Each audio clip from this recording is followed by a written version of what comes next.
Hi, என் பேர் ஜீவா. நான் திண்டுக்கல் மாவட்டம் கன்னிவாயிலேருந்து பேசுகிறேன். நான் வந்து கோசோ ஃபிசிக்கல் அகாடமியில் வந்துட்டு எஸ்எஸ்சி ஜிடி 5 கிலோமீட்டருக்காண்டி ஜாயின் பண்ணேன். ஆன்லைன் ட்ரைனிங் ஜாயின் பண்ணேன்.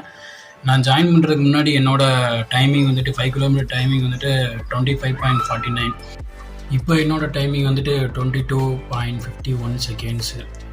ஜாயின் பண்ணி நான் இப்போ 2 வீக்ஸ் ஆயிடுச்சு. ஜாயின் பண்ணும்போது நான் மெசேஜ் பண்ணேன். போன வருஷமே எனக்கு மெசேஜ் பண்ணேன் ஆன்லைன் ட்ரைனிங்காண்டி. அப்போ என்னால் முடியல. அதனால் இந்த வருஷம் நான் இப்போ ஜாயின் பண்ணேன். February 24 ஜாயின் பண்ணேன். ஜாயின் பண்ணோடனே குணாநிதி சார் வந்துட்டு என்கிட்ட வந்துட்டு ஃபுல் சைஸ் ஃபோட்டோ ஒன்று கேட்டார். ஷூ நேம் கேட்டார். நம்ம பிகினராக இன்டர்மீடியட்டான்னு கேட்டார். அப்புறம் வந்துட்டு வெயிட் எவ்வளோன்னு கேட்டார், ஹைட்டு இதெல்லாம் கேட்டாங்க. கேட்டுட்டு அவரே எனக்கு ஃபோன் பண்ணார். ஃபோன் பண்ணி 2 வீக்ஸுக்கான ஷெட்யூல் எனக்கு கொடுத்தாரு.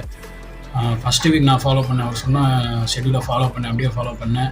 எனக்கே இம்ப்ரூவ்மெண்ட் தெரிஞ்சு ஃபஸ்ட்டு வீக்கில். அண்ட் செகண்ட் வீக்கில் வந்துட்டு சனிக்கிழமை டைமிங் வைப்பார். சனிக்கிழமை டைமிங் வச்சாங்க.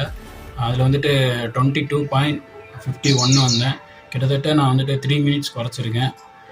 2 வீக்ஸில் குறைச்சிருக்கேன்.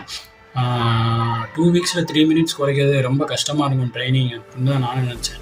ஆனால் வந்துட்டு ரொம்பவே ஈஸியாக தான் இருந்துச்சு ட்ரைனிங். நான் வந்துட்டு என்னால் 1 கிலோமீட்டரே கன்சிஸ்டண்ட்டாக ஓட முடியாது. டெய்லியும் ஒரு 200 மீட்டர் ஓடுவேன். அதுக்கப்புறம் மைண்ட் செட் ஆகாது. நாளைக்கு பார்த்துக்கலான்னு விட்டு வந்துடுவேன். எனக்கு எப்போல்லாம் பெயின் வருதோ அந்த இடத்த ஃபோட்டோ எடுத்து அனுப்புவேன். அவர் அதுக்கான எக்ஸசைஸ் சொல்லுவார். அந்த பெயின் எதனால் வருது அவரே எனக்கு ஃபோன் பண்ணுவார். நம்ம ஃபோன் பண்ணலனாலும் அவரே நமக்கே ஃபோன் பண்ணிடுவார். கரெக்டான ட்ரைனிங் கொடுத்தாங்க. அதுக்கான வார்ம் அப்பு, ஸ்ட்ரெச்சிங் எல்லாமே கரெக்டாக கொடுத்தாரு.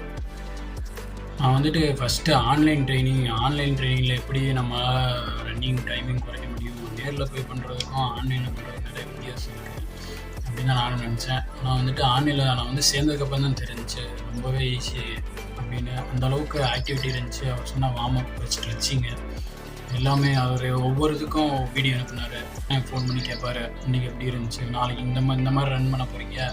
அதே மாதிரி டைம் வைக்கிறதுக்கு ஒரு நாளைக்கு முன்னாடி எனக்கு ஃபோன் பண்ணார். போன வாரம் சாட்டர்டே நான் டைமிங் வச்சேன். அதுக்கு முன்னாடி நாள் நைட்டு கூப்பிட்டாரு, வெள்ளிக்கிழமை நைட்டு கூப்பிட்டாரு.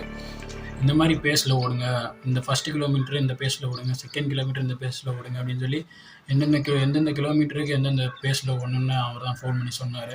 அன்றைக்கி நைட்டு சொன்னார். அதே மாதிரி தான் நான் அடுத்த நாள் காலையில் வந்து டைமிங் வச்சேன். அப்போ வந்து என்னோடய டைமிங் வந்துட்டு 22.51 வந்துச்சு. கிட்டத்தட்ட நான் 3 மினிட்ஸ் குறைச்சிருக்கேன் 2 வீக்ஸில். ரொம்ப ஈஸியாக இருந்துச்சு ட்ரைனிங்கு. நல்லா பண்ணிகிட்டு இருக்காங்க ஆன்லைன்லேயே. உங்களுக்கும் ஜாயின் பண்ணணுன்ற ஆசை இருக்குது, டைமிங் குறைக்கணும் அப்படின்ற ஆர்வம் இருக்குன்னா நீங்கள் தாராளமாக ஜாயின் பண்ணலாம். ரொம்ப ட்ரைனிங்லாம் ஈஸியாக தான் இருக்கும். நீங்கள் வந்துட்டு ஜாயின் பண்ணலாம். இன்னும் டைம் இருக்குது எஸ்எஸ்ஜிடிக்கு. அதனால் செக் பண்ணி பாருங்கள். நிறைய ஸ்டூடெண்ட்ஸ் வந்து ஃபீட்பேக் கொடுத்துருக்காங்க. அதெல்லாம் பார்த்து தான் நானும் சேர்ந்தேன். முக்கியமாக ஒரு வயசான ஒருத்தர் வந்துட்டு 21 மினிட்ஸ்லாம் ரன் பண்ணிகிட்டு இருந்தார் 5 கிலோமீட்டர். அவரை பார்த்து தான் நானுமே சேர்ந்தேன். அவரோட ஃபீட்பேக்கை பார்த்து தான் நான் வந்துட்டு அகாடமியில் சேர்ந்தேன். நீங்களும் தாராளமாக சேரலாம். எந்த டவுட்டுமே தேவையில்லை. தேங்க்யூ.